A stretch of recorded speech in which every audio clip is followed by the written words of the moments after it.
রাজধানীর সংসদ ভবনের সামনে মানিক মিয়া অ্যাভিনিউ আজ শুক্রবার সকালে পরিণত হয় এক রণক্ষেত্রে। জুলাই সনদ স্বাক্ষর অনুষ্ঠানস্থলে অবস্থান নেওয়া বিক্ষুব্ধ জুলাই যোদ্ধাদের সঙ্গে আইনশৃঙ্খলা বাহিনীর দফায় দফায় সংঘর্ষ, ধাওয়া পাল্টা ধাওয়া, সাউন্ড গ্রেনেড ও টিয়ার শেল নিক্ষেপের ঘটনা ঘটে। আজ সকাল থেকেই সংসদ ভবনের সামনে জড়ো হন জুলাই আন্দোলনের কর্মীরা। তারা দাবি জানান নিজেদের স্বীকৃতি এবং জুলাই সনদের আইনি ভিত্তি দেওয়ার। এক পর্যায়ে অনুষ্ঠান স্থল থেকে তাদের সরিয়ে দেওয়া হয় সংসদ ভবনের বাইরে।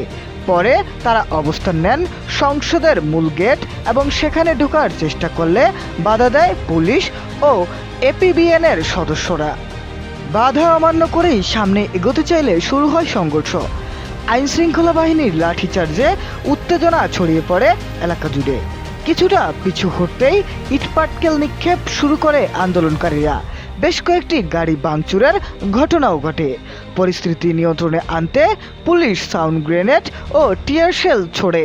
এতে উভয় পক্ষের কয়েকজন আহত হন। আন্দোলনকারীরা অভিযোগ করে বলেন, আমাদের লাঠিচার্জ করছে, টিয়ার শেল মারছে, পাটকেল মারছে। আমাদের পরিচয় থাকা সত্ত্বেও গ্যাজেটভুক্ত সদস্যদেরও আঘাত করা হয়েছে।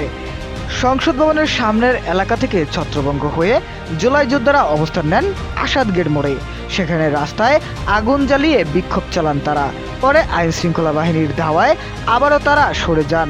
একজন আন্দোলনকারী ক্ষোভ প্রকাশ করে বলেন, তারা বলল 5 মিনিটের মধ্যে এখান থেকে সরে যান। কেন আমরা সরে যাব? এই সরকার তো আমাদের রক্তের উপরেই দাঁড়ানো সরকার। আমাদের চোখের জল ভাইয়ের রক্তের উপর দাঁড়িয়ে আজ তারা আমাদেরই ঠেলে দিচ্ছে।